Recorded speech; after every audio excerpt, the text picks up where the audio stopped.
Oke, selamat malam semuanya. Terima kasih sudah bergabung, di pertemuan ke-6 ya, hari Senin 11 September. Ya, saya ucapkan terima kasih yang sudah bergabung. Saya akan share screen dulu sebentar. Ada 95 teman-teman sudah gabung nih, sudah banyak banget ya. Oke, jadi kita bisa mulai aja ya. Waktu menunjukkan lewat 2 menit, jadi kita akan coba untuk membahas konsep yang mungkin teman-teman paling rasakan sebagai sebuah konsep yang paling penting. Karena apalah arti sebuah project kalau akhirnya nggak bisa berjalan, ya. Apalah arti sebuah pendekatan apabila akhirnya ditolak juga, gitu ya. Kira-kira seperti itu.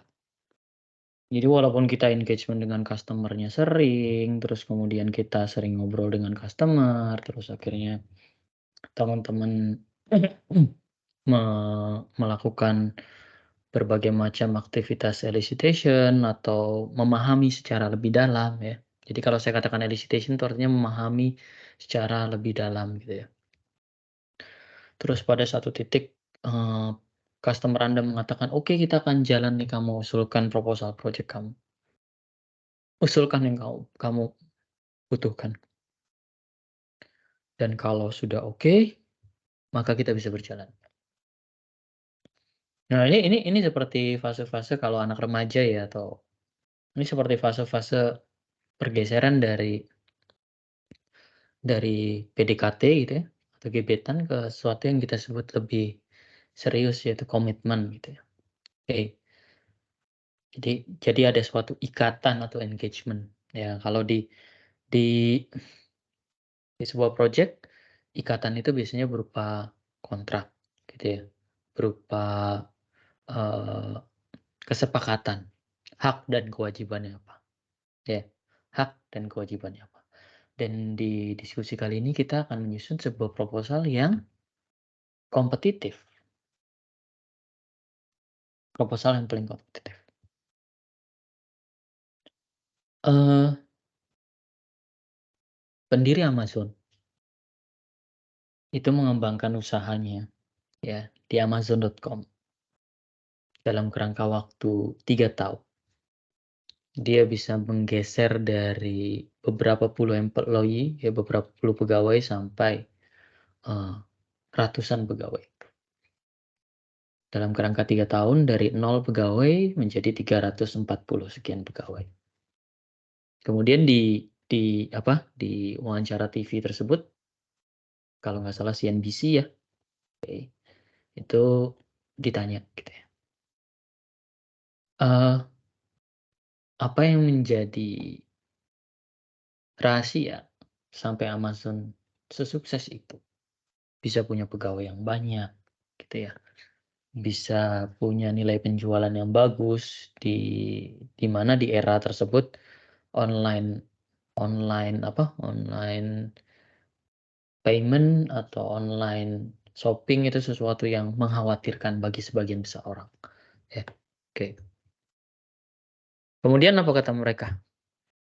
Apa kata, eee, pendiri Amazon tersebut?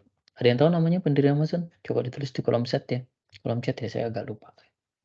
Oke, apa kata beliau?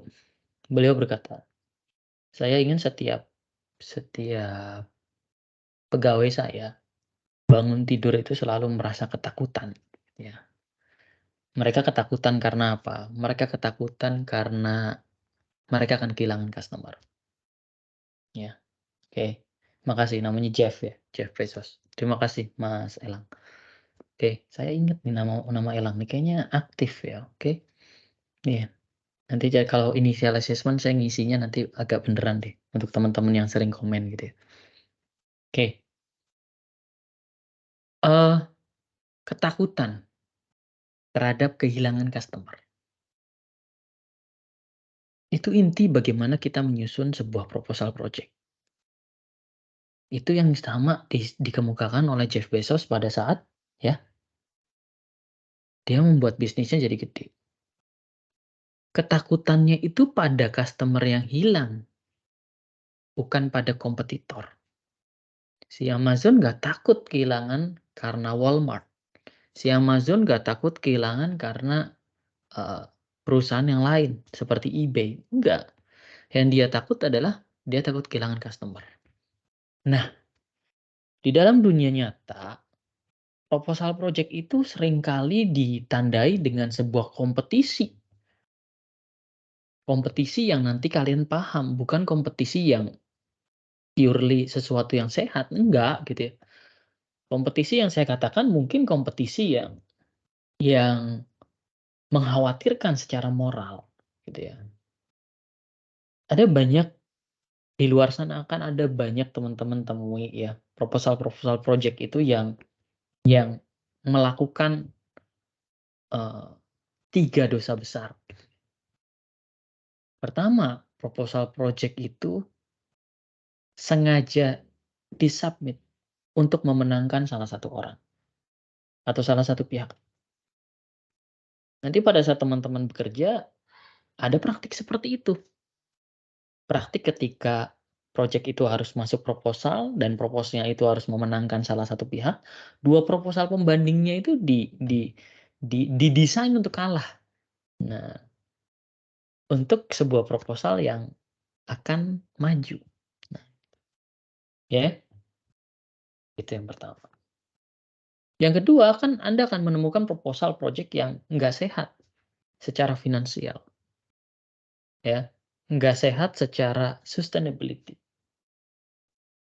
Pengusul project mengatakan yang penting project ini keterima. Walaupun mereka merugi, walaupun mereka tidak dapat untung ya, tapi mereka mementingkan sesuatu brand, sesuatu sesuatu catatan penerimaan, suatu prestasi. Yang kalau teman-teman pahami proposal proyek yang tidak sehat, ya, berasumsi pada, keberlanjutan proyek tersebut.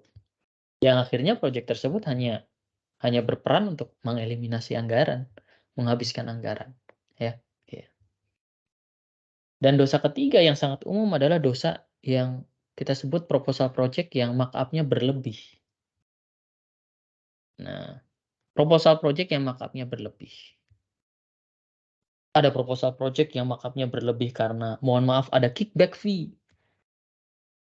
Kickback fee itu kayak, dana yang sengaja dialokasikan untuk membiayai taktis aktivitas.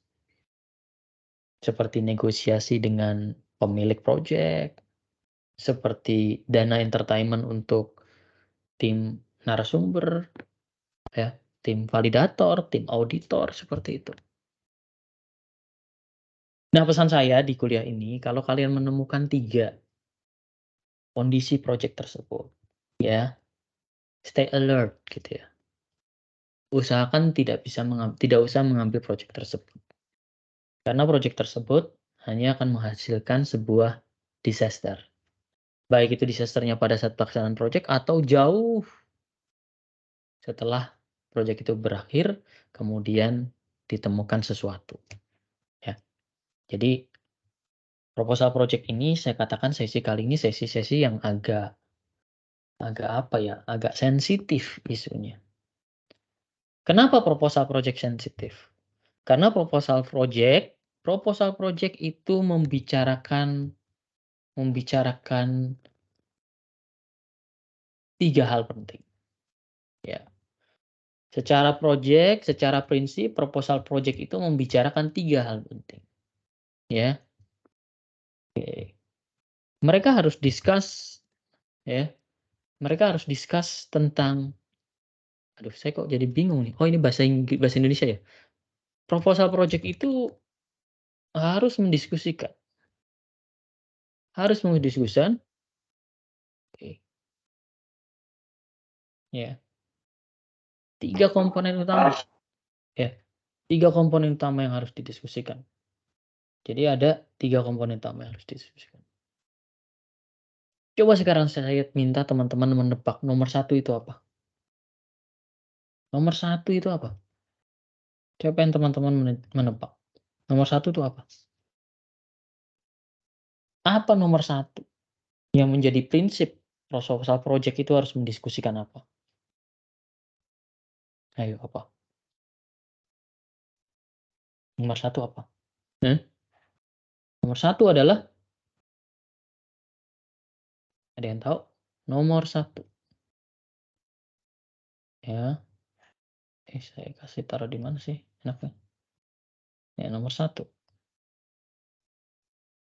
Nomor dua.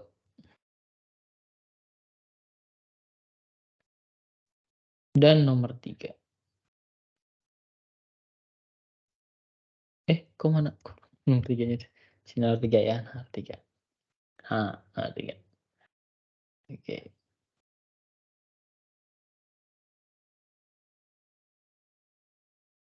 Tujuan, merancang kegiatan, isi kegiatan, tujuan project.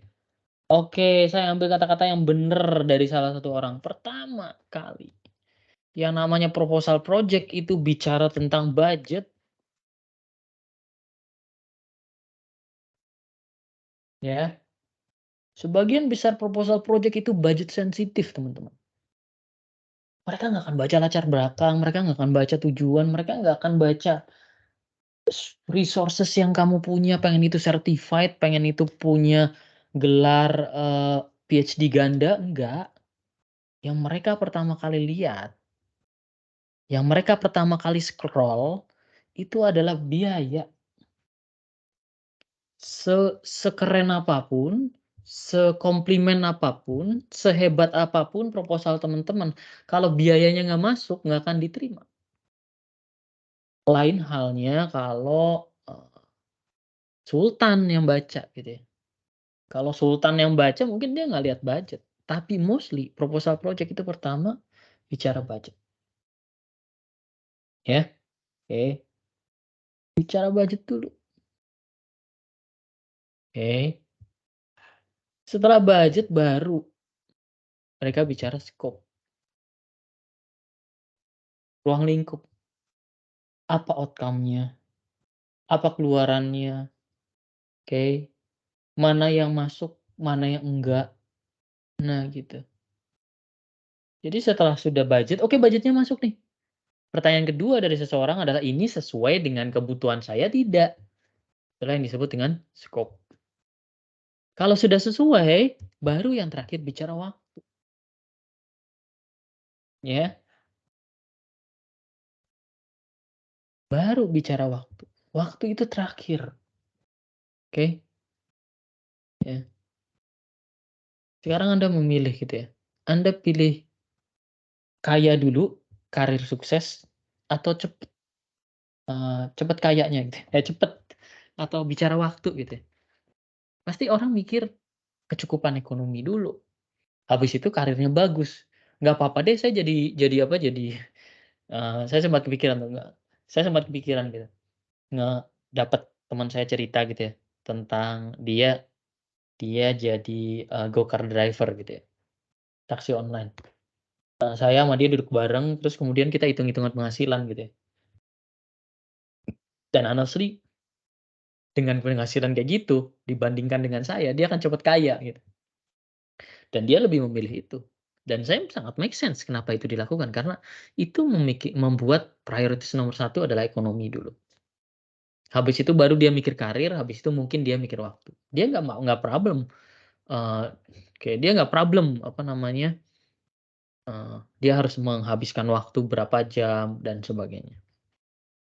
Jadi prinsip pertama adalah proposal itu harus mendiskusikan 4 hal ini, ya, budget, scope, dan time, oke. Banyak yang kalau orang Korea mungkin mereka lebih prefer budget, time, dan scope, karena kalau disingkat enak, BTS gitu ya, oke. Nah gitu. Tapi intinya nomor satu yang paling sering dilihat adalah budget, ya, itu. Pertanyaan dari Vivi, kalau budget itu hanya perkiraan atau sudah ditetapkan oleh anggaran nih? Makasih Vivi. Nah, pada saat Anda memahami suatu konteks budget, budget itu sudah ditetapkan atau, kita usulkan. Pertanyaannya adalah seberapa dekat Anda dengan customer, ya. Seberapa dekat Anda dengan customer. Kalau ini adalah your first time gitu ya, oke, your first time berinteraksi dengan customer tersebut, ya tentu kamu mengusulkan kamu mengusulkan. Tapi kalau misalnya itu sudah menjadi, eee eee, transaksi kedua, transaksi ketiga, transaksi keempat, kamu sudah punya pola dengan customer tersebut dan kamu bisa, eee, apa ya, bisa negotiating ya, ada budget berapa, ya. Karena begitu customer-nya nyaman dengan kamu, dia akan buka kartu, "Oke, saya cuma punya duitnya segini, kamu bisanya bantu apa?" Kayak gitu ya. Kayak sama kayak kamu pertama kali punya kenalan temen gitu ya. Pertama kali mungkin kalian sama-sama malu-malu gitu kan, sama malu-malu tuh, mau makan di mana, di sini oke enggak. Sementara masing-masing lihat dompet masing-masing gitu ya. Sampai pada saat sudah cocok, udah mulai ini, udah mulai terbuka, udah mulai cair, "Eh, uang saya tinggal segini nih, jangan makan di situ ya." Nah gitu. Sama seperti itu ya. Semoga terjawab ya, Vi, ya. Oke. Nah, lain tapi ada exception. Nah, untuk teman-teman ada exception. Beberapa project tertentu memang punya plafon. Contohnya kalau project-project pemerintah ada plafon yang namanya penunjukan langsung. Penunjukan langsung itu plafonnya 200 juta. Jadi nggak 200 juta udah termasuk pajak. Jadi kalau misalnya ada project penunjukan langsung, sebenarnya kamu bisa shoot setinggi-tingginya 200 juta. Kalau project di atas 200 juta berarti itu harus, eee bidding, harus tender istilahnya, ya, gitu. Jadi prinsip pertama yang harus kamu ketahui adalah proposal tersebut harus mendiskusikan itu, ya. Prinsip yang kedua adalah aturan itu berbeda-beda dalam urusan mengusulkan proposal. Oke. Jadi kamu harus tahu dulu bahwa aturan itu berbeda-beda dalam urusan mengusulkan proposal, ya. Dalam usulan-usulan proposal itu beda-beda. Maksudnya gimana? Satu organisasi dan organisasi lain beda, oke. Dan kamu harus bisa menetapkan kalau misalnya mereka belum punya aturan, ya. Suatu saat saya punya seorang customer-nya itu mereka punya, eee, perusahaan ya, mereka pabrik. Kemudian mereka, meminta kita melaksanakan sebuah proyek membuat aplikasi web gitu ya. Di tengah jalan ternyata ada pandemi, ya. Kontrak yang sudah diterbitkan itu dibatalkan secara sepihak, ya. Dibatalkan secara sepihak, yang sudah jalan kemudian dibayar, yang belum jalan itu ditangguhkan atau dibatalkan. Nah, kayak gini nih, ini customer yang fair. Karena di luar sana teman-teman, banyak banget orang yang sudah nerbitin kontrak terus di-cancel dan mereka ngilang. Kamu udah kerjain, kamu udah nunjukin progres, kamu bahkan sudah menyerahkan beberapa dokumen, terus tiba-tiba, "Maaf kami tidak bisa melanjutkan proyek ini," terus di purchase order yang mereka terbitkan, itu di-cancel, ya. Oke, sementara kalian kan sudah allocate budget, allocate teman-teman, apalagi kalau teman-teman yang ini ya, teman-teman yang kalau saya boleh bilang teman-teman yang mereka itu bergabungnya freelance. Jadi kamu hanya rekrut pada saat ikut kerja aja. Nah, itu hati-hati banget, ya. Sekarang pertanyaannya adalah aturannya gimana sih kalau dalam sebuah project? Pertama, ya, harusnya kalau kamu pertama kali meeting dengan mereka, maka mereka harus punya terms of reference atau istilahnya TOR.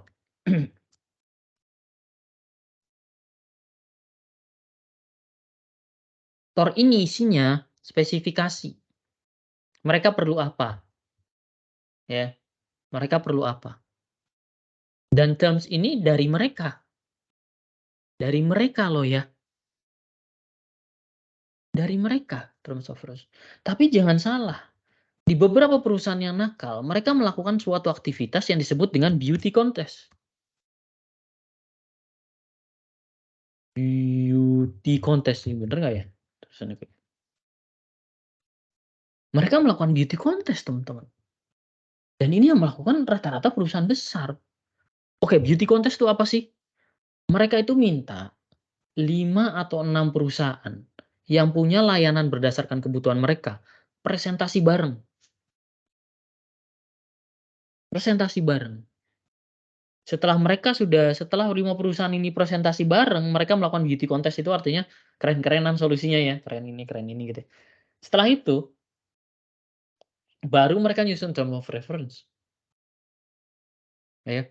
Baru mereka nyusun spesifikasi, ya. Setelah menyusun spesifikasi, mereka bebas bisa menjadikannya itu project atau mereka kerjakan internal sendiri atau in-house project, boleh kayak gitu. Jadi, jangan kaget teman-teman, ada perusahaan-perusahaan besar yang melakukan itu, yang itu disebut dengan beauty contest. Menemukan model terbaik, ya. Seringkali banget loh, praktik-praktik perusahaan-perusahaan besar itu kayak gitu. Mereka ngundang vendor-vendor yang keren-keren gitu ya, presentasi. Setelah sudah presentasi, idenya diambil, dimasukin ke term of reference, mereka kembangkan sendiri. Kejadian kayak gitu. Jangan kaget. Jadi hati-hati, kalau misalnya nanti teman-teman melihat ada sebuah isu yang disebut dengan beauty contest, tolong.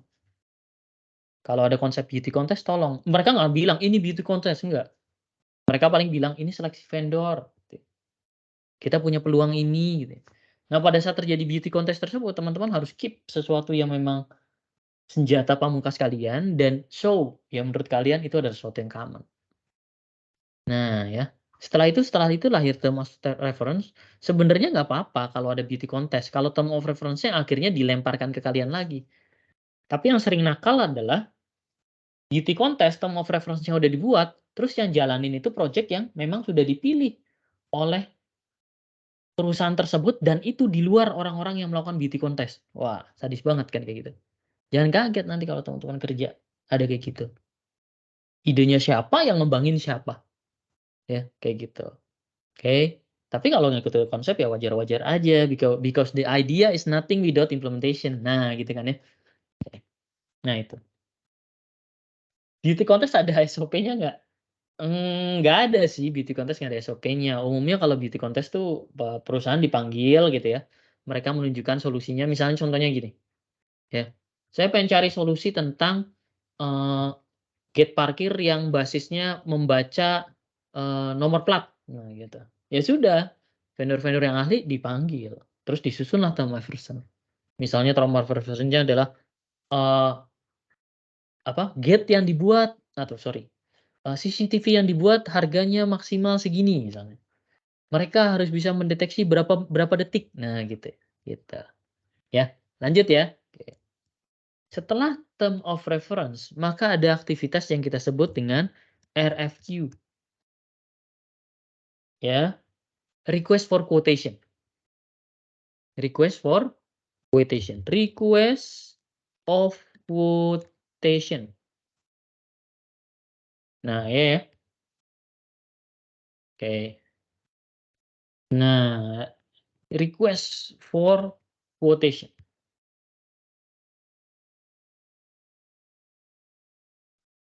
Request for quote ini apa? Request for quote ini, ya, oke. Kok request of quote? Request for quote ini adalah sebuah proposal. Tapi versinya pendek, cuma 1 halaman, ya. 1 halaman, 1 page. Nah, ya, oke. Request for quote ini biasanya 1 page, 1 halaman. Isinya apa? Apa yang kamu lakukan, bagaimana kamu lakukan, kapan kamu lakukan, siapa target kamu, ya, oke. Jadi cuma what, how, when, where, ya, tanpa ada kata why ya, ya. Karena why udah ada di term of reference. Ya, cuma what, when, ya, saya tulis aja ya, sini ya, oke. Cuma bicara what, Dan itu bukan dalam satu paragraf ya, itu cuma itu bukan dalam satu dokumen, enggak, itu cuma dalam satu paragraf, ya, oke. When dan where. Nah, biasanya ya, project-project yang pakai request for quote itu project-project ya, yang sudah jelas, oke, yang sudah jelas. Jadi yang sudah jelas sorry, yang sudah jelas itu pakai itu. Oke, project yang jelas tuh kayak gimana sih? Misalnya gini, saya beli bakwan 5 biji, itu jelas. Apanya bakwan, bagaimananya bakwannya digoreng, ya, kapan esok hari, di mana diantar gitu ya, atau enggak diantar ke kantor. Jadi request for quote itu umumnya proposal-proposal project yang sifatnya sudah jelas. Sudah jelas dalam arti adalah skopnya itu memang jelas, dan umumnya project-project yang kayak gitu adalah project-project yang transaksional. Transaksional. Oke. Transaksional itu seperti apa sih? Transaksional itu misalnya contohnya saya beli laptop, transaksional. Barang datang, Anda dikasih, selesai, bye-bye gitu ya. Oke. Atau enggak Anda beli lisensi software, transaksional. Oke. Tapi begitu Anda beli lisensi software dan dilakukan aktivitas mengelola atau merawat software tersebut, itu bukan transaksional, ya. Oke. Pada saat kita menghasilkan suatu relationship, ya, pada saat kita punya relationship, pada saat kita menyelesaikan itu dalam proses yang penuh komunikasi, penuh pemahaman dan sebagainya, baru pakai request for proposal. Yang ini between 1 to 10 pages. Pages. Ya, oke. Kenapa perlu request for proposal? Karena there is a risk, ada resiko yang cukup tinggi dalam project tersebut, ya. Ada resiko yang cukup tinggi, sehingga project tersebut harus benar-benar well plan, harus sesuatu yang bagus, harus sesuatu yang, apa namanya, yang terencana, dan prosesnya nggak kayak beli bakwan. Kalau beli bakwan itu transaksional, kalau relationship ini seperti kalian pesen kue, tapi custom, ya. Custom itu sesuai keinginan kalian. Nah, itu kan harus jelas. Nah, ya. Jadi itu konsepnya. Oke.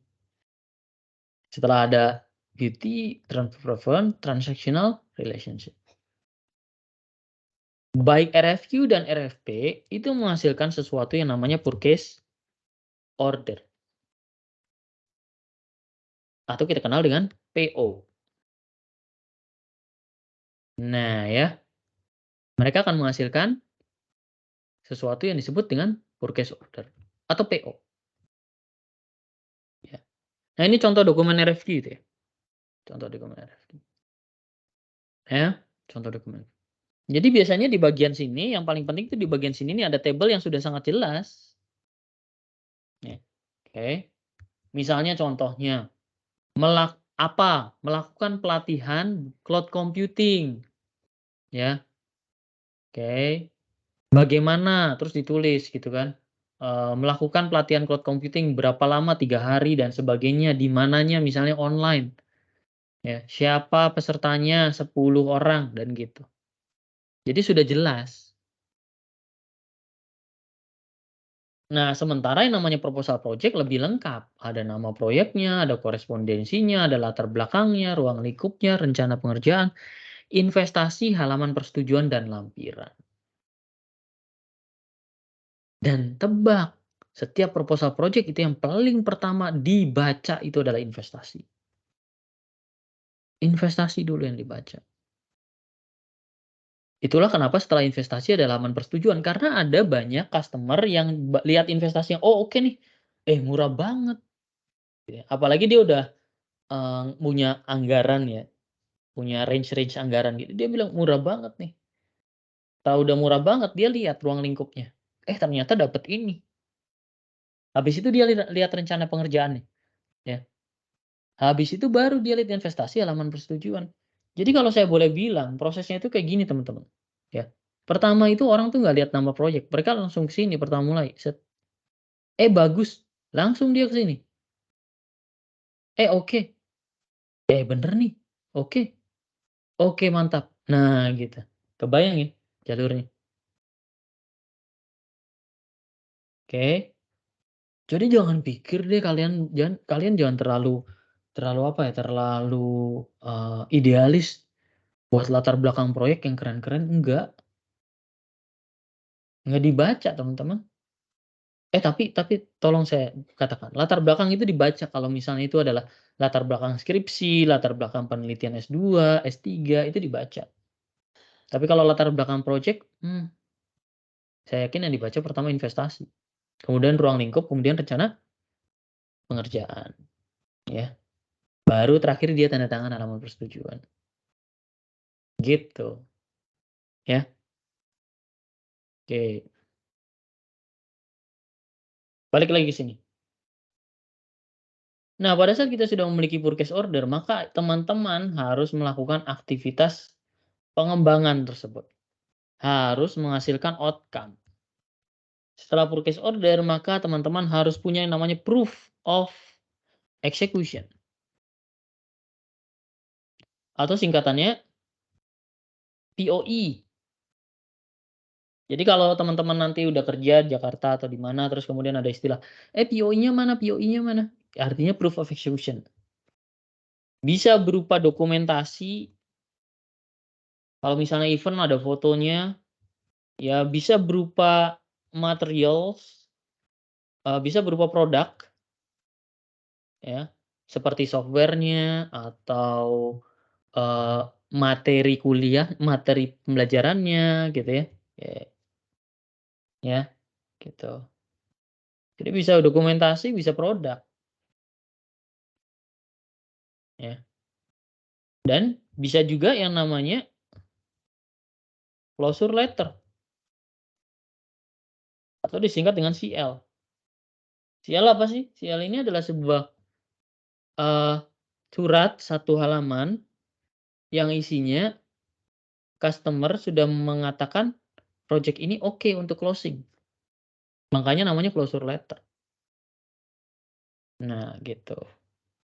Setelah closure letter udah teman-teman pegang, artinya closure letter tuh pasti tanda tangannya 2 ya, tanda tangan kalian dan tanda tangan customer. Jadi kayak bersetujuin, "Bang, udah diserahin ya barangnya," terus abang-abang customer-nya bilang, "Iya Mas, sudah diserahkan. Kita sudah deal ya." Sudah. Mereka tanda tangan, oke. Mereka tanda tangan di situ. Setelah itu baru project itu akan melakukan aktivitas yang disebut dengan invoice, ya, tagihan, ya. Oke, ada invoice and tax, pajak. Oke.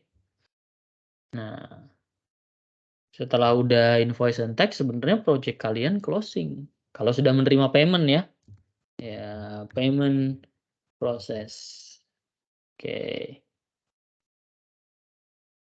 And product delivered. Nggak bisa, produk sih harus sudah deliver sebelumnya ya. And project close. Nah, gini aja.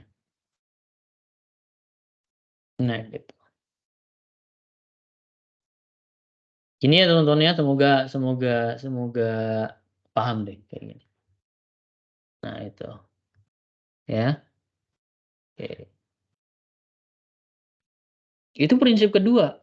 Proposal pertama itu proposal project harus punya komponen 3 komponen utama, yang kedua itu aturan itu berbeda-beda, ya. Oke, jadi kalian harus tahu cultures-nya. Oke, cultures-nya. Cultures-nya berbeda-beda. Nah, yang ketiga prinsip yang harus kalian pegang ada dokumentasi. Kok bahasa Inggris ya jadinya sekarang? Dokumentasi, ya, komitmen, ya. Prinsip yang ketiga yang harus Anda pegang adalah dokumentasi komitmen. Dokumentasi komitmen ini isinya apa aja dalam sebuah proposal project, ya. Pertama, isinya adalah terms of payment atau disingkat dengan TOP, ya.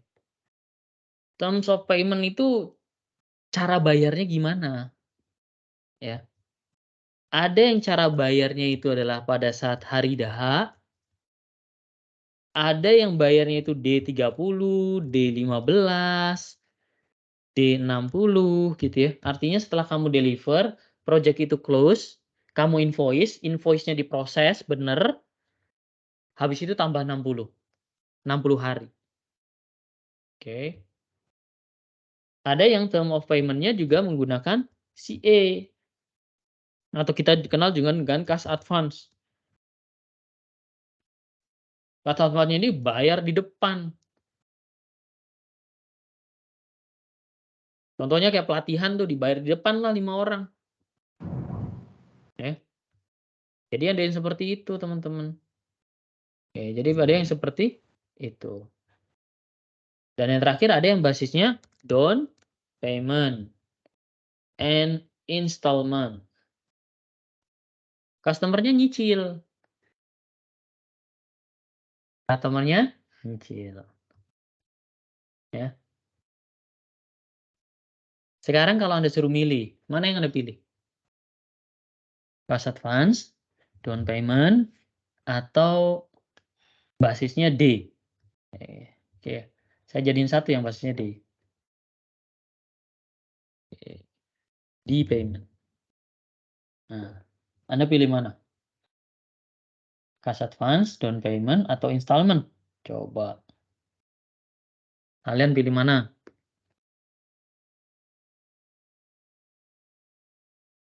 Cash advance. Bayar dulu dong. Ya kan, gitu kan? Ya, ada yang lain nggak? Eee, Mayang juga minta cash advance. Cash. Ya, oke. Oh, Adiansah DP. Boleh DP dulu. Oke oke. Rata-rata oke, di payment, Tarisa di payment, gitu ya. Ada uang, ada barang, ya. Nah, ini ya, teman-teman nanti harus punya sense. Dan aturannya adalah lihat lagi poin kedua, aturannya berbeda-beda, tergantung nature perusahaannya, ya. Kenapa sih kalian memilih cash advance? Karena cash advance itu uang di depan. Anda dalam posisi bisa dipercaya, bener nggak? Dan customer-nya percaya pada Anda. Nah, gitu. Boleh cash advance kalau scope-nya sudah jelas. Ya, scope-nya udah jelas.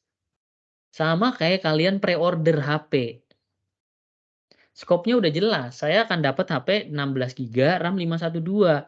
HP-nya dari Samsung lagi gitu ya, sehingga saya percaya dengan kualitinya Samsung. Saya, pre-order dan saya cash advance, bayar di depan teman-teman. Bener kan? Bayar di depan. Oke. Nah, jadi ketika Anda berada dalam posisi dipercaya, ya, dan scope-nya jelas, maka milihlah cash advance. Oke, scope jelas, plus ya, Anda punya brand ya. Oke, maka cash advance.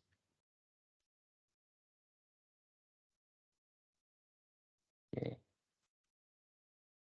Ada pertanyaan dari Yohanes nih, kalau pembayaran secara termin itu seperti apa ya Pak? Itu pembayaran yang nomor 3. Kita sebut dengan installment. Pembayaran bertahap. Nyicil, teman-teman. Nyicil. Biasanya nyicil ini ya, oke, biasanya nyicil ini dikarenakan ya, dikarenakan apa nyicil ini? Ini win-win solution sih. Ya, win-win solution. Oke. Win-win solution artinya Anda tidak harus nalangin dulu untuk kerjain project, Anda sudah dikasih modal, yang normally down payment itu sekitar 20% ya. Oke, kalau down payment-nya 80% terus sisanya 20% itu bukan down payment, itu cash advance gitu ya. Oke, itu customer-nya baik banget. Kalau down payment itu biasanya, 20% terus habis itu installment, cicilan ya, cicilan. Biasanya ini dilakukan pada saat project-nya panjang, long term project. Problemnya panjang atau pendek itu dari satu customer dengan customer yang lain beda, tapi long term project rata-rata menggunakan installment. Karena dibayar berdasarkan outcome, capaian. Sudah tahap segini kamu bisa cairkan dana segini, sudah tahap segini kamu bisa cairkan dana segini, gitu. Ini saya ngerasa ini adalah suatu ya, win-win solution. Kalau cash advance tadi, Anda yang win, customer-nya yang hanya bergantung pada Anda. Bagaimana kalau Anda lari? Bagaimana kalau Anda nggak bertanggung jawab? Bagaimana kalau Anda ngerjain sekenanya aja terus ditinggal? Nah, ya kan? Oke. Nah, kemudian ada yang namanya D-payment. Umumnya D-payment ini untuk perusahaan-perusahaan nasional and multinational company. Kalau saya boleh bilang, ini perusahaan enterprise nih berbasis ini. Perusahaan enterprise, tahu ya bedanya perusahaan enterprise sama startup atau sama apapun itu? Enterprise itu aturannya sudah rigid. Aturan auditnya, aturan pajaknya, aturan keuangannya, bahkan hari apa mencairkan uang itu mereka sudah fix. Setiap hari Jumat. Nah, pada saat Anda bertemu dengan perusahaan seperti sekelas enterprise, maka kemungkinan Anda berada di bawah dia. Misalnya saya nih, ya, saya sebagai perusahaan kecil, kemudian saya ketemu Microsoft. Microsoft ngasih saya kerjaan. Saya mau dong. Dan saya akan ngikuti apa kata Microsoft untuk aturan keuangannya. Karena saya berhadapan dengan enterprise customer. Enterprise customer itu kalau sudah kepegang, itu portfolio Anda bagus banget. Ya. Portfolio Anda bagus banget. Dan disitulah kita mengalahkan uang demi brand. Nah ya, oke. Kalau Anda sudah dapat enterprise customer dengan D-payment dan itu lancar, Anda bisa minta cash advance untuk perusahaan-perusahaan di bawah mereka. Ya, saya minta cash advance dong, kayak gini. Karena Anda sudah bisa melayani enterprise customer. Nah, gitu ya. Jadi kita harus tahu dulu ada yang kita sebut dengan dokumentasi komitmen atau terms of payment. Oke.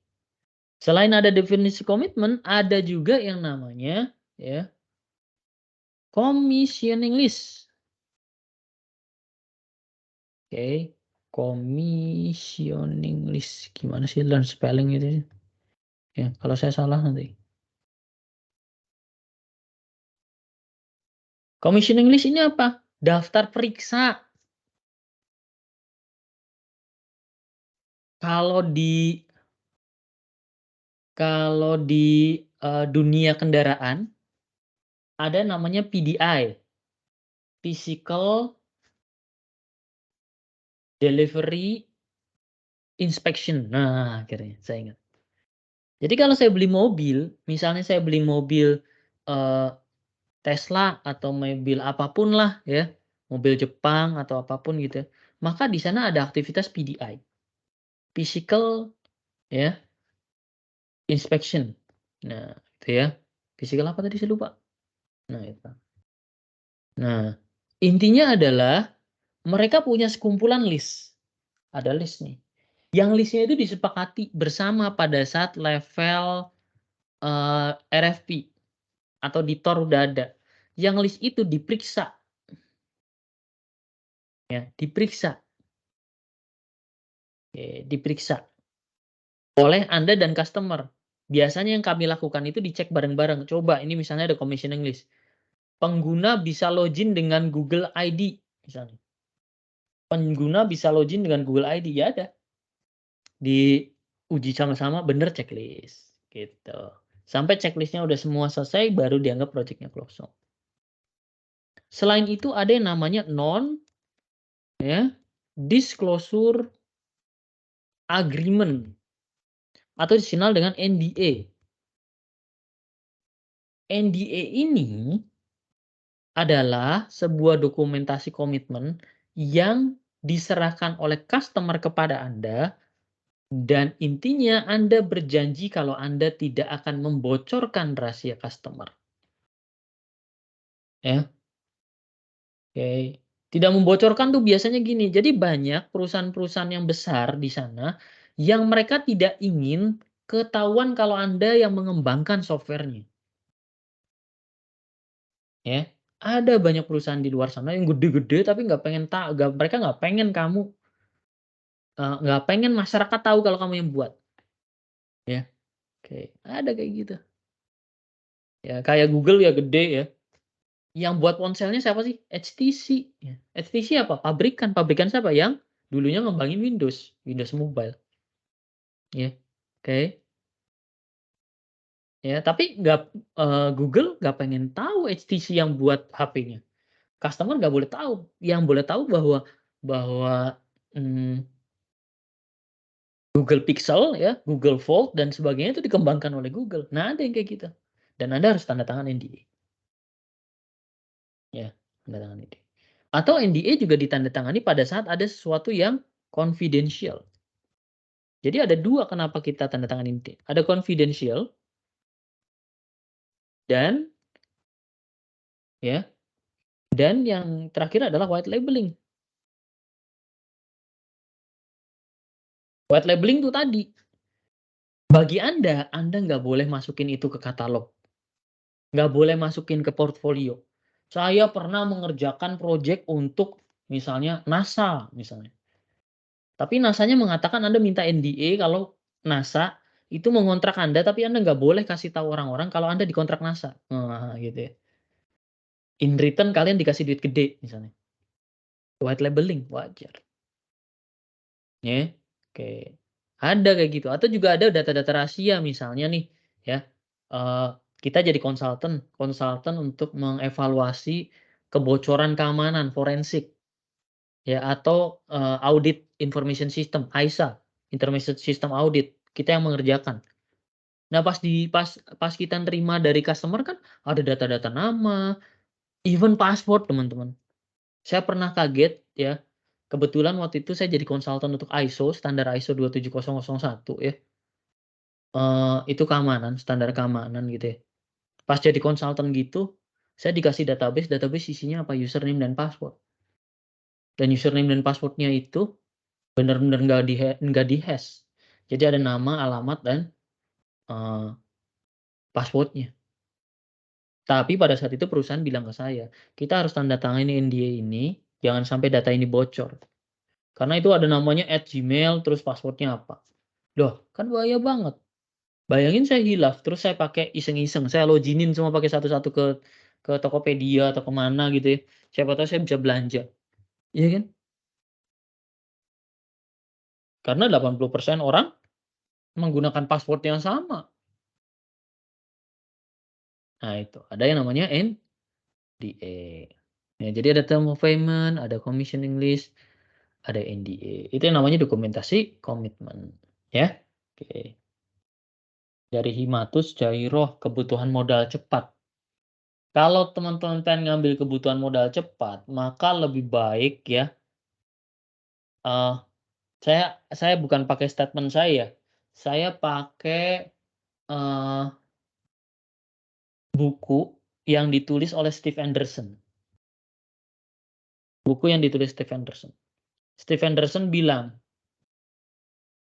dalam satu waktu, satu dekade ke depan, 1, 2 dekade, by the way tulisan dia tuh tahun 2000-an ya. 1 atau 2 dekade ke depan, maka terjadi suatu fenomena project yang dinamakan fenomena long tail. Fenomena long tail.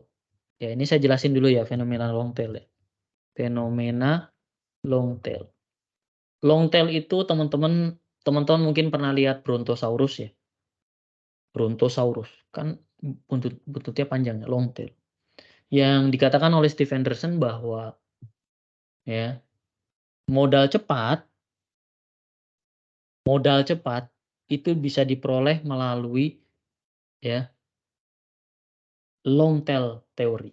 Long tail teori itu saya gambarkan gimana ya? Sebentar saya ambil ini dulu. Ya, saya ambilkan dulu ya.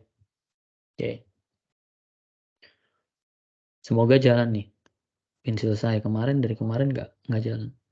Oke, ya. Oke. Lama amat nih di sini. Oke, balik dulu ya.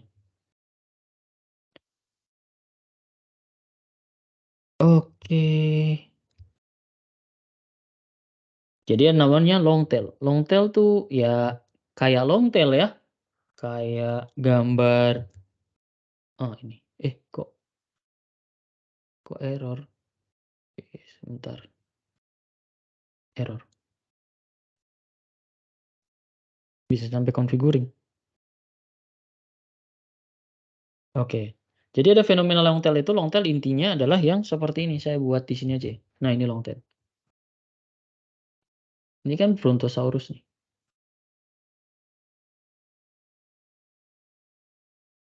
Oh, ini. Long tail ini. Fenomena long tail adalah fenomena project yang kecil-kecil, ya. Ini kalau misalnya ini sumbu X, sumbu Y. X-nya ini jumlah N, Y-nya ini dolar. Fenomena long tail adalah fenomena ke depannya orang itu banyak cari yang kecil-kecil, tapi banyak jumlah. Kecil-kecil banyak jumlahnya. Ya, kecil-kecil banyak jumlah. Contohnya misalnya Gojek gitu ya. Ya. Gojek itu dapat untung satu platform itu misalnya satu transaction boleh 1.000. Tapi satu kali waktu itu ada 1 juta customer. Ya. Memesan dalam 1 jam misalnya ada 1 juta customer memesan GoSend misalnya. Fenomena long tail. Ahmad Dhani bersama grup Dewanya itu dulu kecapean konser. Hari ini konser ke sini, hari ini konser ke situ, hari ini konser ke situ. Sampai lahirlah platform Spotify. Lahirlah platform Ringback Tone. Yang mana Spotify itu satu kali didengar $0,001. Tapi yang denger monthly listener-nya itu 1 juta. Long tail. Ya. Microsoft zaman dulu jualan Windows. Jualan Office deh. Satu license itu 3 juta. Dalam perkembangannya karena Microsoft ngelihat banyak mahasiswa atau banyak student yang perlu Office, dia turunin. Karena yang tadinya segmen 3 juta itu hanya untuk pegawai yang mungkin hanya 10% populasinya, dia geser. Jadi untuk siswa dan mahasiswa yang populasinya itu 40% sampai 50% dari masyarakat. Dia hargain 700.000 atau 900.000. Jalan. Sampai sekarang Anda pengen tahu apa yang dilakukan oleh Office? Office jual itu ke laptop-laptop. Yang pengen itu masyarakat bisnis, mahasiswa, kemudian pelajar, ibu rumah tangga atau apapun itu, yang perlu komputer. Di dalamnya ada Office. Cuma dihargain 75 sampai $150. 150.000. Jadi Office yang kalian sekarang selalu nikmati begitu beli laptop baru sekarang pasti ada Office-nya deh. Tebakan pasti ada Office-nya. Itu adalah fenomena long tail. Nah, gitu teman-teman. Itu yang disebut dengan praktik pertama ya. Oke, lanjut dulu yuk. Oke, kemudian kita lanjut lagi untuk kontennya. Apa yang ada di proposal?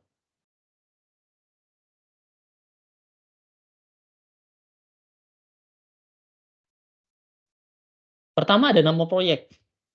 Yang nggak usah cerita ya nama proyek. Umumnya nama proyek itu harus sesuatu yang eye catching, menarik dan sebagainya. Ya, oke. Kita punya customer gitu ya, kita punya customer, si customer kita tuh suka banget kasih kata-kata e-des gitu ya di sebuah project-nya. Jadi ada, i misalnya e-invoice, e-human resource, e-learning gitu ya, kemudian e-profitable, mereka kasih depannya EE semua. Nah itu.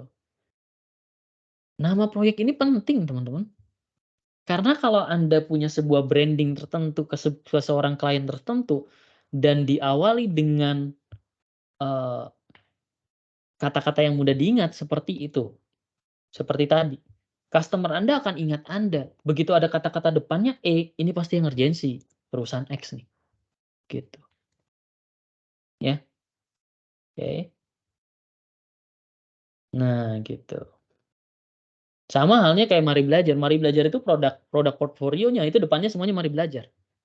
Mari belajar event, mari belajar learning, mari belajar rekrutmen, mari belajar, eee, banyaklah gitu ya. Oke. Mari belajar video, mari belajar ya gitu. Semuanya sama. Jadi begitu orang katakan mari belajar marble, ingatnya mari belajar, gitu loh teman-teman bayangin. Jadi nama proyek ini penting. Even kayak perusahaan kayak nama Microsoft gitu ya, mereka juga ngasih nama-nama yang unik ya. Contohnya kasih nama Longhorn gitu ya, mereka sebutnya dengan code name gitu ya, ya. Cuma ada satu produk yang nggak dikasih nomor, misalnya kayak Vista itu nggak dikasih nomor, ya. Karena bagi mereka itu tengah-tengah gitu ya. Jadi kalau ada produk Microsoft yang bentuknya nama bukan angka, itu kemungkinan itu ad interim aja, sementara. Contoh nih Windows 95, 98, 2000, terus habis itu keluar Millennium Edition, ME gitu. Itu Windows yang tengah-tengah gitu ya. Windows XP, nah itu. Nah sekarang kan udah 10, 11 dan sebagainya. Nah ya, jadi teman-teman bayangin tuh. Oke, kemudian ada korespondensi isinya adalah, eee, daftar nama. Urutkan dari yang paling senior, yang paling bawah paling junior. Dari yang paling ternama sampai yang ke bawah nggak ternama, ya. Oke. Misalnya kolaps bareng nih, kemudian terus kamu kolapsnya dengan Dian Sastro, terus kamu tulis di atas, Dian Sastro posisi, stakeholder atau enggak posisinya, co-founder, udah beda nuansanya, ya gitu. Oke. Dibanding nama Ridi paling atas, enggak lah, ya gitu ya. Ya, jadi teman-teman harus tahu korespondensi itu tujuannya untuk membuat Anda dipercaya. Jadi kalau korespondensinya paling atas itu adalah orang-orang yang punya public figure gitu ya, oke. Misalnya paling atasnya Satya Nadella, udah itu korespondensinya, ya, nggak kira-kira. Oke. Berikutnya tanggal dan versi proposal. Kalau tanggal jelas ya, ini yang saya mau katakan nih, versi proposal. Umumnya versi proposal itu kalau nggak 2 digit, 3 digit, oke. Digit pertama itu versi rilis, ya, versi rilis. Digit kedua, ya, digit kedua itu versi revisi.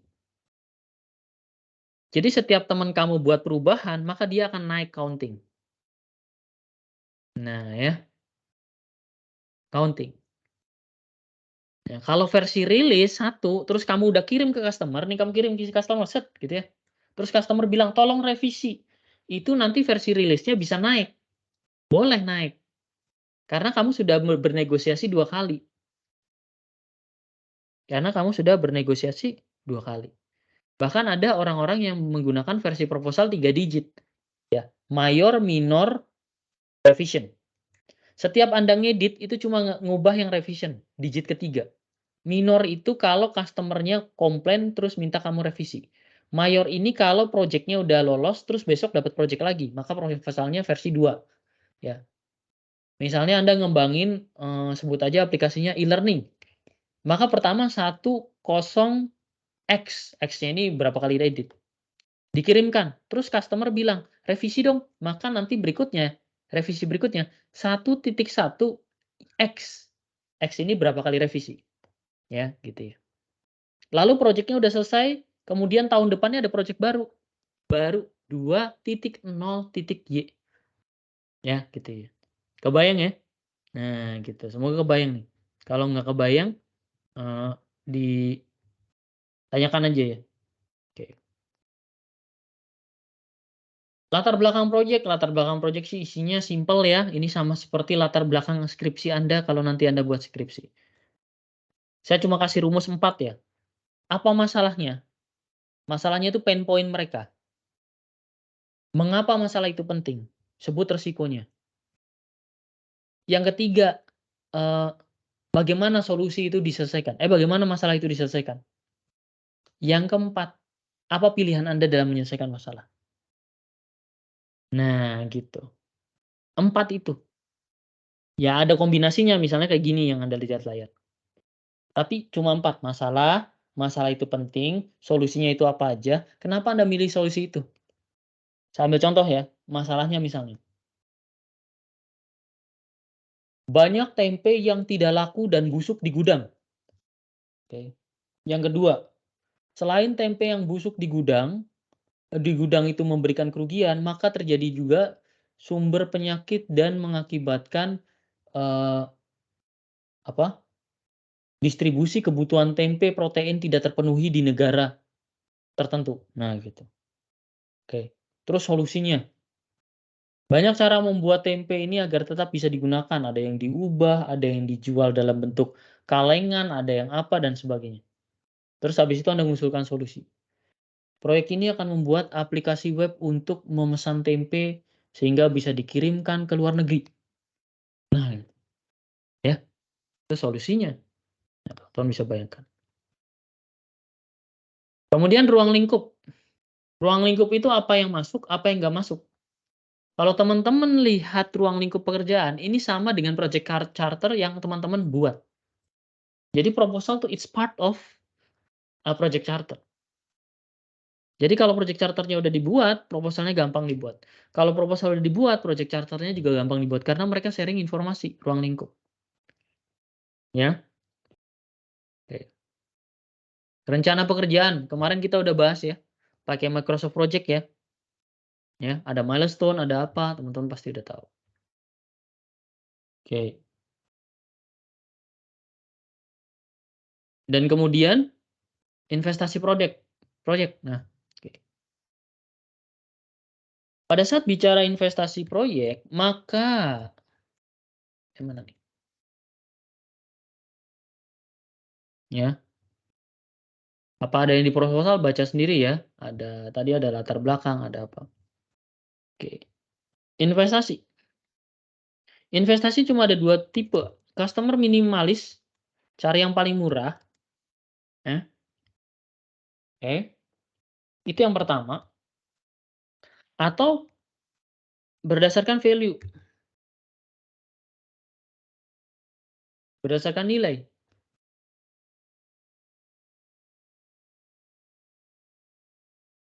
Sekarang saya pengen nanya kepada Anda, bayangkan Anda sebagai customer, kapan Anda belanja minimalis dan kapan Anda belanja berbasis nilai? Artinya berbasis nilai itu nggak mahal nggak apa-apa, yang penting bermanfaat. Coba saya tanya ya kepada Anda, kapan Anda belanja minimalis? Pada occasional apa? Pada nuansa apa? Tolong jangan dibawa pada saat saya bokeh, saya minimalis, Pak, pada saat saya, eee, lagi kaya saya memilihkan nilai, enggak. Coba, kapan Anda mau bayar lebih mahal untuk satu hal? Dan kapan Anda lebih prefer untuk minimalis, artinya bayarnya lebih murah? Ya, pada saat apa tuh? Coba tonton bisa bayangkan nggak? Nah itu, kapan? Supaya kita paham sudut pandang customer.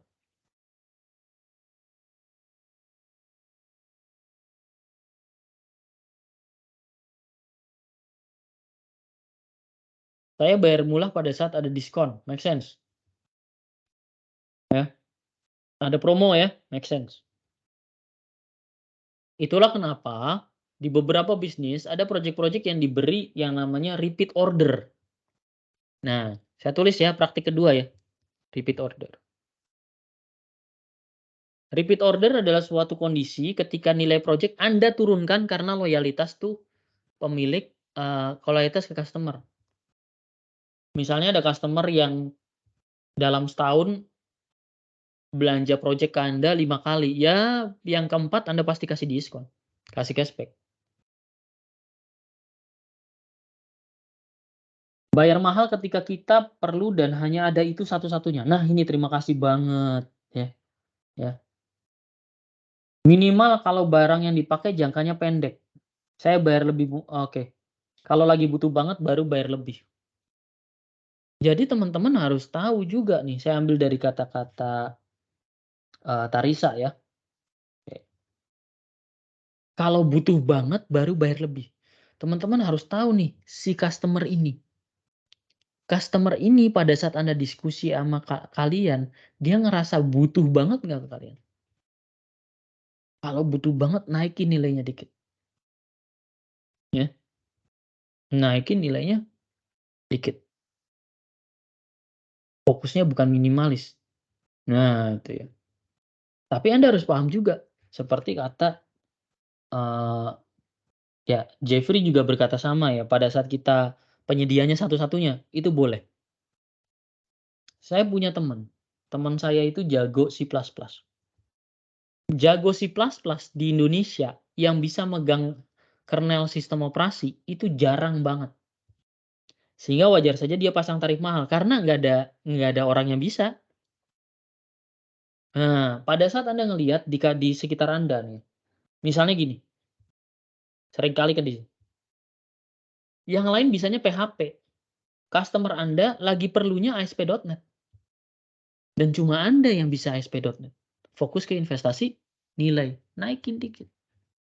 Nah, oke, tapi ingat kata saya kan berkali-kali ya, naikin dikit. Nah ya. Jadi pada saat ada kebutuhan yang spesifik dan Anda satu-satunya penyedia, naikin dikit investasinya, ya. Mmm,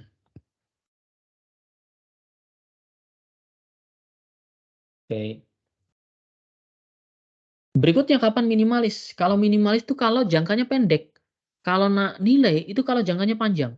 Jadi kalau ada project 1 minggu, nggak apa-apa pendek. Misalnya nih, pelatihan 3 hari, setelah itu Anda lepas bebas tugas, nggak apa-apa, ambil untungnya sedikit. Tapi kalau misalnya, eee, pengembangan brainware, pengembangan SDM selama 1 tahun, jangan minimalis. Karena begitu waktu bertambah, artinya resiko uang nilainya turun itu tinggi. Sehingga harus Anda berpikir nilai, ya. Jadi jangan berpikir 100 juta 1 bulan ngerjain dengan 100 juta 1 tahun ngerjain, itu nilainya sama, enggak. Nilai 100 juta yang selama 1 tahun ngerjain itu lama. Dan pada saat 1 tahun itu selesai, nilai 100 jutanya udah nggak 100 juta, udah tergerus inflasi sekitar 6% kalau parah banget. Kan. Oke, jadi teman-teman bisa bayangkan itu, ya banyak banget nih. Nah, saya tadi ada suka banget kata-kata yang, disampaikan oleh Bana nih, Bana Agistananda, bagus banget nih. Kalau kalian melihat aplikasi itu bakal dipakai terus-menerus dan sering, maka ningkatkan nilainya menjadi mahal. Atau aplikasi tersebut jarang dipakai tetapi memegang nilai yang mahal, maka tingkatkan investasi itu menjadi nilai. Saya kasih contoh, ada 2 aplikasi. Satu aplikasi penagihan berbasis invoice. aplikasi keuangan. Yang satu aplikasi klaim asuransi. Aplikasi yang basisnya penagihan, ini harusnya berbasis nilai. Karena apa? Mereka tiap hari pakai. Kalau aplikasi klaim asuransi, ini minimalis saja. Karena kenapa? Kan cuma dipakai kalau ada klaim asuransi. Anda berdoa aja nggak pernah ada klaim asuransi. Aplikasi Anda aman walaupun nggak jalan. Ya kan? Kebayang ya? Oke. Jadi bener tuh apa kata Slamet tuh ya, kalau untuk kebutuhan cadangan nggak apa-apa investasinya minimalis, tapi kalau dipakai terus-terusan, ya nggak apa-apa, jangka panjang gitu ya. Contohnya motor, ide bagus nih, nice. Nah ya, oke. Jadi itu, oke. Kenapa sistem bank itu mahal gitu ya, karena ada data penting di sana, gitu ya. Nah gitu, teman bisa bayangkan itu. Anggaran model WBS teman-teman udah belajar ya waktu itu ya pas kita ngestimasi ya, saya nggak akan bahas lagi. Persetujuan project, ini dia, ada project manager, ada siapa, biasanya dua belah pihak. Perlu perlu tanda tangan digital nggak? Perlu, ya, oke. Apakah harus tanda tangan, basah? Nggak harus. Tanda tangan digital gitu ya, boleh. Materai bisa pakai e-materai, ya. Kecuali Anda ketemu customer yang benar-benar old school banget, yang nggak percaya sama tanda tangan digital, nggak tahu ada tanda tangan elektronik gitu ya, yang diterbitkan oleh negara gitu ya. Nggak tahu ada e-materai mau nggak mau ya, persetujuan projeknya jadi kasual. Yang terakhir lampiran. Lampiran ini sebenarnya jarang-jarang sih dipakai, tapi lampiran ini dipakai kalau Anda itu for the first time.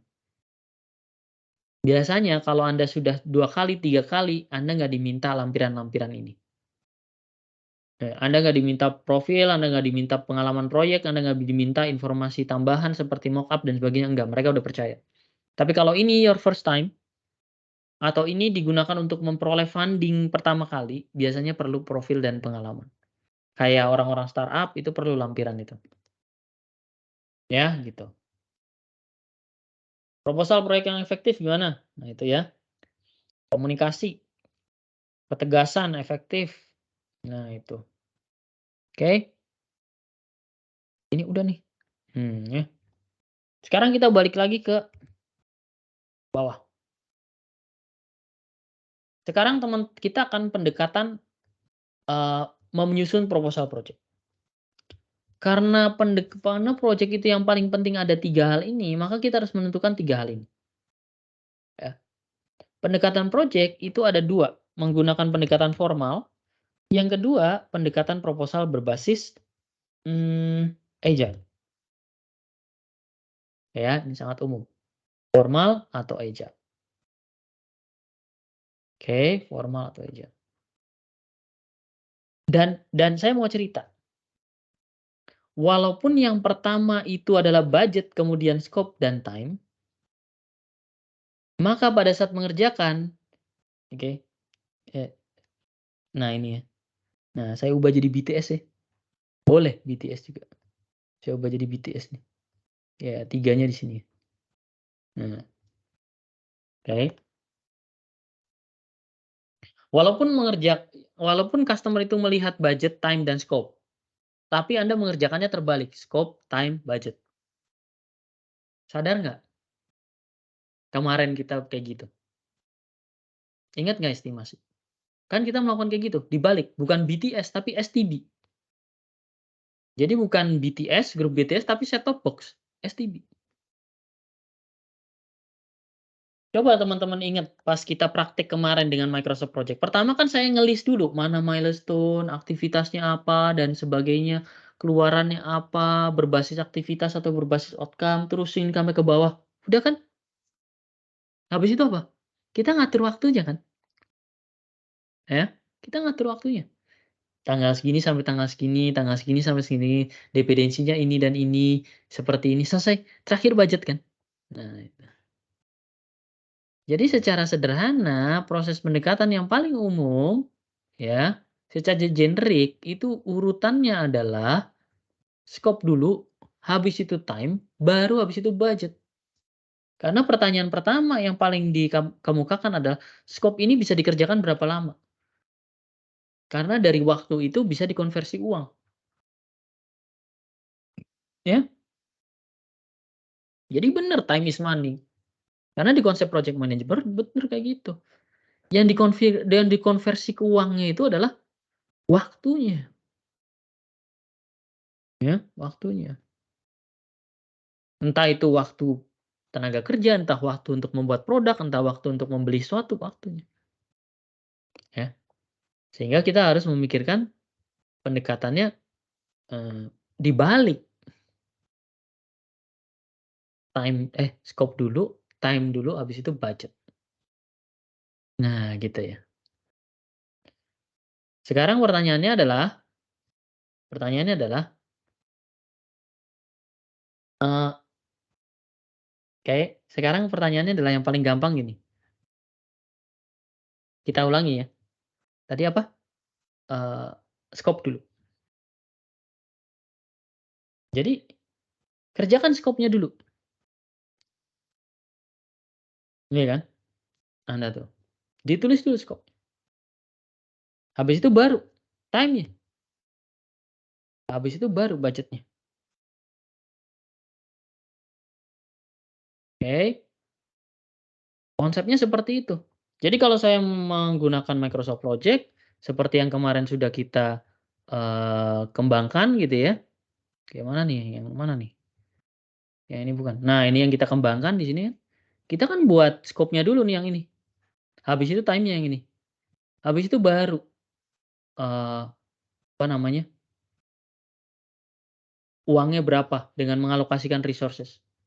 Nah, gitu ya.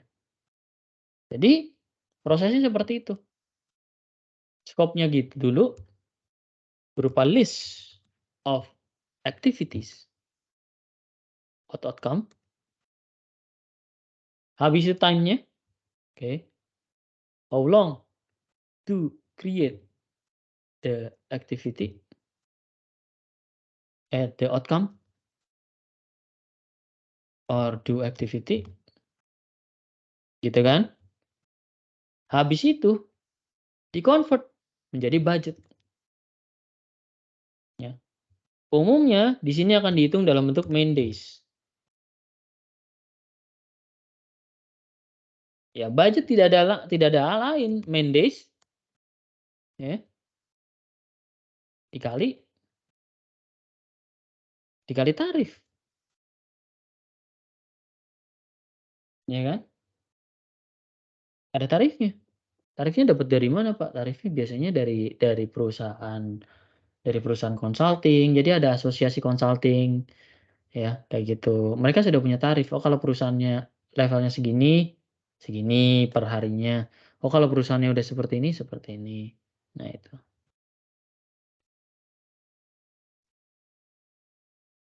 ya. Dan yang berikutnya ada agile. Kalau agile diawali dengan scope berupa story, berupa user story. Ya kemarin teman-teman tahu ya, as a users I want bla bla bla. Oke. Kemudian time. Nah, bedanya dengan, formal, di agile time-nya itu berdasarkan konstanta yang disebut dengan points.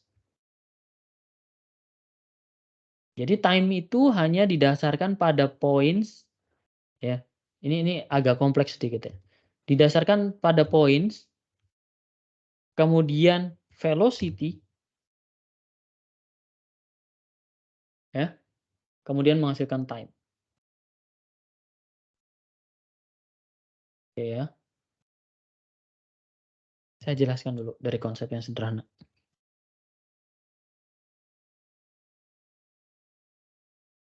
Ya. Kemarin teman-teman udah tahu ya poinnya.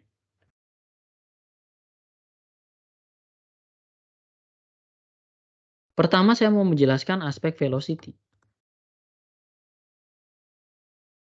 Kalau di konsep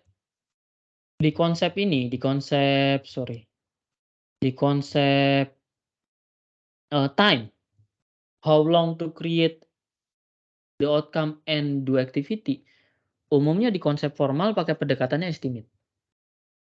Anda nanya ke developer, "Berapa lama nih, Bang?" 5 hari, ya udah estimate-nya 5 hari, ya. Jadi ada activities Anda tanya ke developer, ya, akses developer berapa lama, 5 hari, terus 5 hari kali tarifnya developer itu. Kayak kalau misalnya ngebangun rumah, ada tukang, tukangnya tanya per harinya, "Ini berapa selesainya, Bang?" 5 hari. "Per harinya berapa, Bang?" 100.000. "Oh, ya udah 500.000." Nah, gitu. Itu biaya tukangnya. Teman-teman harus tahu juga ya, budget kan bukan cuma mandai sama tarif. Budget juga kan ada yang namanya cost. Ingat ya konsep kemarin. Oke. Ada cost, ada consumable gitu ya, bahannya, oke. Ada cost itu misalnya uang makan gitu ya, uang apa, uang transport, nah itu cost tuh. Consumable tuh misalnya batu, semen. Nah, budget tuh komposisinya gitu, oke. Nah, yang boleh diutak-atik yang bagian ini ya teman-teman ya, ingat yang lainnya jangan, itu namanya korupsi. Ini bagian ini saya kasih tanda hijau ya, nah ini. Mendes tarif boleh dimain-mainin deh. Tapi biaya, uang makan, jangan sampai uang makannya 30.000 kamu kasih stafmu cuma 10.000 jangan, itu namanya nambah dosa. Apalagi consumable, biasanya batanya pakai bata merah kamu tukar pakai bata putih, jangan, ya, oke. Kalau pengen main-mainin tarif boleh, misalnya tarifnya tukang itu 100.000 kamu bilang 150.000 kamu keep boleh, nggak masalah itu, ya. Yang penting kamu transparan sama tukangnya, ya. Yang salah tuh gini, kamu charge customer kamu di 150.000 ya, lalu ya, tukang kamu yang ngerjain taunya sorry, customer kamu yang ngasih kamu kerjaan taunya si tukang dikasih 150.000 sehingga dia ekspektasinya besar. Banyak loh kejadian kondisi kayak gini yang kalian harus hindari. Projeknya harganya 80 juta, tapi di tim, turun ke tim, itu cuma 45 juta. Ada cost sana sini sampai 35 juta. Entah itu cost perizinan, entah itu cost apa dan sebagainya. 45 juta, tapi customer taunya kualitas produk itu kualitas produk 80 juta. Sementara kalian yang ngerjain kan tahu cost produknya itu 45 juta. 45 juta plus 80 juta kan mungkin ada beda ekspektasinya. Nah itu. Jadi hati-hati di situ ya. Nah, itu jelas nih, yang formal saya anggap jelas ya. Sekarang kita bahas sisi yang agile. Agile itu konsepnya velocity. Jadi teman-teman tahu kalau konsep, agile itu selalu ada iterasi. Iterasi itu berarti fixed length. Misalnya length-nya 10 hari, 10 hari, 10 hari, ya, 10 hari. Oke. Di situ, di iterasi pertama, iterasi kedua, iterasi ketiga. Di iterasi pertama, tim developer mengerjakan 30 story point. Di iterasi kedua, 40 story point. Ya. Di iterasi ketiga, 20 story point. Wajar nggak kayak gini? Wajar. Namanya ngerjain project, itu nggak selalu sama kecepatannya. Sama aja Anda naik naik kendaraan di jalan, walaupun jalannya lurus, Anda kadang-kadang 60, kadang-kadang 80, kadang-kadang 120. Wajar. Tapi yang harus Anda ketahui, konsep velocity, 30 tambah 40 tambah 20 sama dengan bagi 3. 70 tambah 20, 90 bagi 3, 30. Ya. Artinya apa? 30 poin untuk 10 hari. Berarti satu harinya berapa poin? 3 poin. Nah, gitu. Bener nggak? 3 poin per hari. Itulah kenapa skopnya dalam konteks agile itu ditulisnya dalam bentuk poin. Ya. Bukan waktu, tapi pakai poin. Kenapa? Relatif. Menurut konsep agile namanya waktu itu relatif. Sama kayak konsep metaverse, multiverse gitu ya. Multiverse itu relatif waktu tuh. Sama kayak Einstein juga relatif waktu, makanya pakai poin.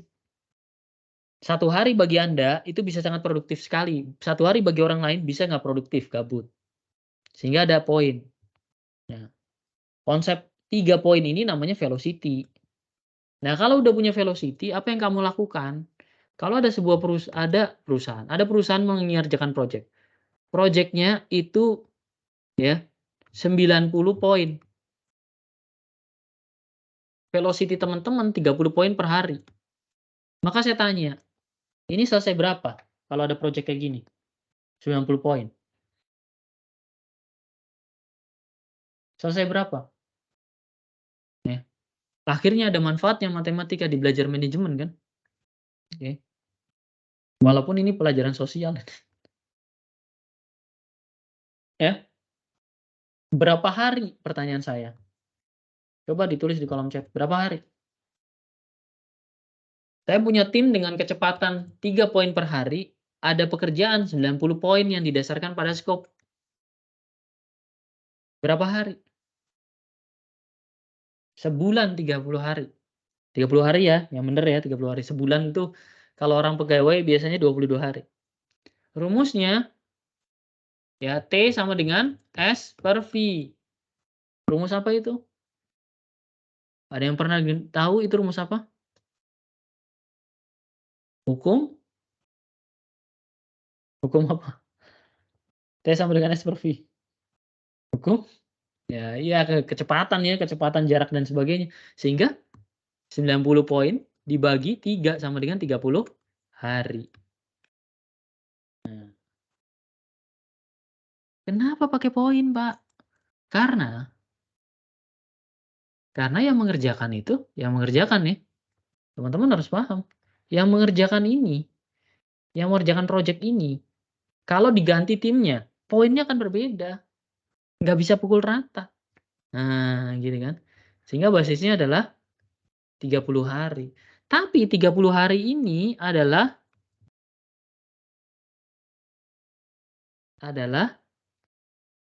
normal case. Kondisi normal. Nggak ada libur, nggak ada staf yang sakit, nggak ada staf yang patah hati, kondisi normal. Dalam dunia project, ada worst case, ada best case.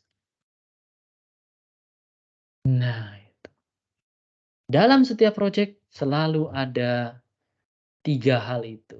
Itu kita masukkan ke praktik ya. Oke.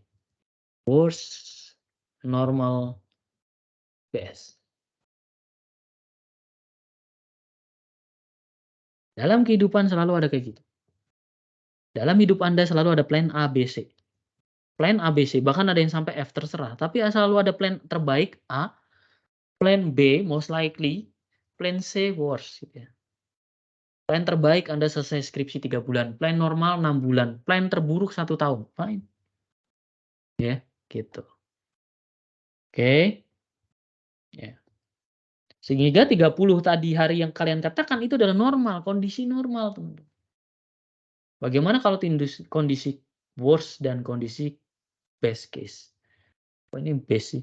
Ini pakai T ya, best case. Maka akan berubah.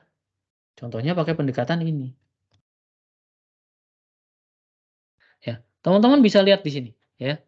Di sini ada good case, ada best case, ada bad case, ada best case. Ada normal, ada best, ada bad. Perhitungannya gimana kalau teman-teman lihat di sini, kalau kita lihat rumusnya di sini, ya. Poinnya ada 50, ya. Kemudian kecepatannya ada 8 gitu ya. Oke. Jumlah jam yang mengerjakan ada 406 jam gitu ya. Oke. Kemudian dibagi ya. Oke. C3 dikali C4 nih, ini C3 nih. Nih. Effort-nya 8, poinnya ada 50.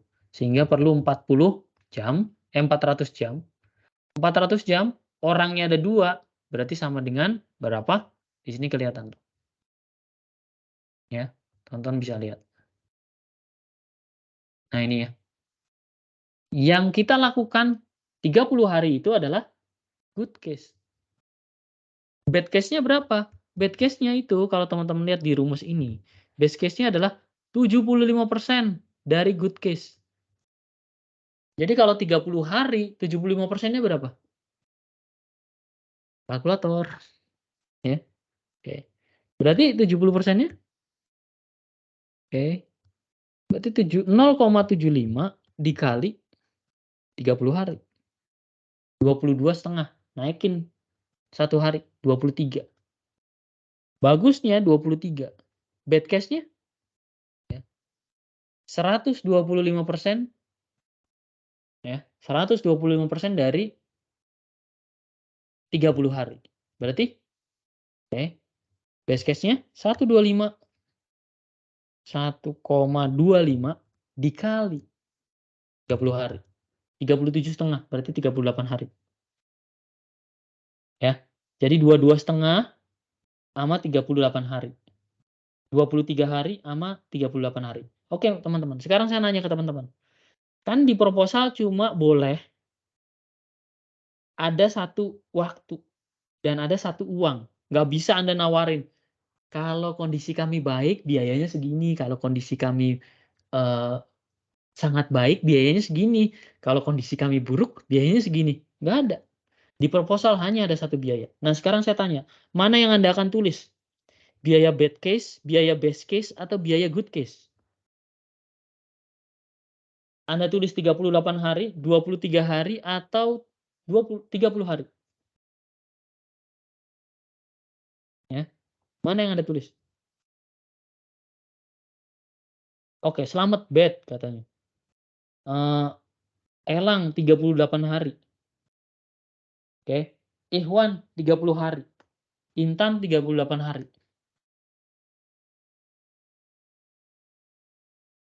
30, 38 dan sebagainya. Kalian harus tahu dulu resikonya. Kalian harus tahu resikonya, ya. Kalau Anda ngusulin bad, oke, kalau kalian ngusulin bad case, biaya akan melonjak. Kemungkinan resikonya project nggak diterima karena biayanya mahal dan lambat, ya kan? Jadi selalu ada worst risk, ya. Worst risk-nya apa sih? Biaya tinggi, ya, oke. Pekerjaan lambat, ya. Nama baik Anda terjaga karena nggak telat. Nah, gitu ya. Oke. Normal. Oke. Kalau normal ya udah, ya, no question. Ya. Anda pilih normal, nggak usah, nggak apa-apa. Cuma ada isunya kalau Anda sampai meleset, ya. Jadi kalau Anda sudah paham bahwa pekerjaan ini pasti, ya, ya skopnya udah spesifik atau pendek, rutin, ya maka pilihan normal. Skop spesifik itu skop jelas ya. Nah, pendek, rutinitas, Anda udah biasa melakukan itu, normal. Karena kemungkinan melesetnya akan terjaga. Nggak mungkin melesetnya jauh-jauh banget gitu ya. Oke. Lalu kapan Anda milih best? Kapan Anda milih best? Ya, kalau Anda sudah punya curi star. Kalau Anda sudah punya curi star, boleh pakai best. Ya, oke. Curi star tuh bukan berarti kerjain duluan, enggak. Misalnya, bukan hanya itu, misalnya Anda sudah punya dulu produknya. Anda tinggal ngubah template-nya, ganti ganti ganti logo, selesai. Best, ya. Kita pernah waktu itu nerima misalnya project buat website, ya. Buat website, terus kita tinggal kasih template, mau template A, B, C, D, dia milih D, ya. Oke. Terus dia cuma minta, "Tolong ubah logonya." Udah kita milih base, kita nggak milih normal, kita milih worst, langsung base. Paling cepat, paling murah, ya. Tinggal waktunya disempitin kan. Nah, gitu. Nah, ya. Oke. Jadi kalau udah punya existing project yang kecil sekali kemungkinannya dirubah, ya udah. Base itu seperti abang-abang martabak udah tiap hari buat martabak. Jadi dia punya prediksi harganya berapa, dia punya prediksi juga telur yang bagus berapa biji. Nah itu, ya. Jadi selalu ada normal, base, dan sebagainya. Dan kalau teman-teman lihat di sini setelah sudah menentukan di sini ya, harinya udah ditentukan, maka ya kita bisa ngitung cost-nya gitu. Jadi kalau ada 2 orang, maka cost-nya berapa, 36 hari ya, kemudian rate-nya 50, kemudian totalnya berapa. Kalau ada 2 orang ya kamu tulis aja berarti, 2 misalnya developer gitu ya. Oke, berarti 36 hari, ya rate-nya misalnya 45.000. Nah gitu ya, berarti total biayanya berapa? Nah pendekatan yang saya tunjukkan ini adalah pendekatan berbasis agile, ya di mana yang perhitungan basisnya poin. Kalau pendekatannya basisnya waktu, itu ikutin aja kayak yang kemarin kita pelajari ya di estimation. Ya di sini adalah 3.420.000. Ya 3.420.000 biayanya. Biaya teman-teman bisa lihat angka yang ada di sini ini angka apa nih? Ini adalah angka worst. Tuh, angka worst tuh, 36. Kalau kalian nggak punya sama sekali experience dengan customer tersebut, pertama kali project-nya juga baru, kalian ragu dengan customer-nya, selalu taruh worst. Selalu taruh worst. Ada plus minusnya. Kalau misalnya pun Anda ngajuin worst, kemudian ditawar, paling ujung-ujungnya normal. Tapi jangan sampai pernah mau nerima dalam kondisi best. Ya. Kalau itu pertama kali customer Anda, jangan pernah kali sampai best. Iya, ada sih, waktu itu kata atasan saya, "Kita nggak apa-apa milih base, kalau itu low hanging fruit." Low hanging fruit tuh buah yang gampang diambil, boleh, ya. Atau kamu pakai base karena kamu nggak ada lagi customer, mau gajian, teman-temanmu kelaparan gitu ya, dapurnya nggak ngebul, boleh tarik base. Jadi nggak saklek, tapi majulah pertama kali dengan worst, kalau itu beresiko. Nah gitu ya, oke. Jadi kira-kira itu teman-teman, ya, yang kita pelajari hari ini. Tugas teman-teman adalah nanti buat sebuah proposal project ya, tapi saya meminta kerjakan saja proposal, project charter-nya, ama project charter, ama ini Microsoft Project-nya atau Excel-nya. 2 itu saja ya, itu nanti kita anggap sebagai proposal. Nah itu ya, sebagai proposal. Sebagai proposal. Nanti, di sesi ke-8 ya, teman-teman akan diminta untuk melakukan presentasi. Presentasinya ini per kelompok ya, pokoknya tugas sinkron ini pasti per kelompok, kalau tugas asinkron pasti mandiri. Nah ya, presentasinya ya, kalian akan melakukan pitching. Pitching presentation, rekam di layar ya, rekam di layar ya, pitching presentation maksimum 3 menit ya. Oke, nanti detailnya itu akan kita bahas hari Kamis. Nah, kalian buat video pendek tentang project Anda, ya, tunjukkan apa yang sudah dikerjakan 3 menit aja, 3 menit ya. Nanti kita akan bahas apa yang harus ada di situ, teman-teman tinggal nyiapin rekaman pendek 3 menit itu pendek loh. Jadi Anda harus benar-benar milih mana yang penting, mana yang enggak. Terus nanti ya, URL Anda buat direkam, buat YouTube-nya. Buat URL YouTube-nya Anda upload, nanti sama Hanif akan dikoleksi jadi playlist.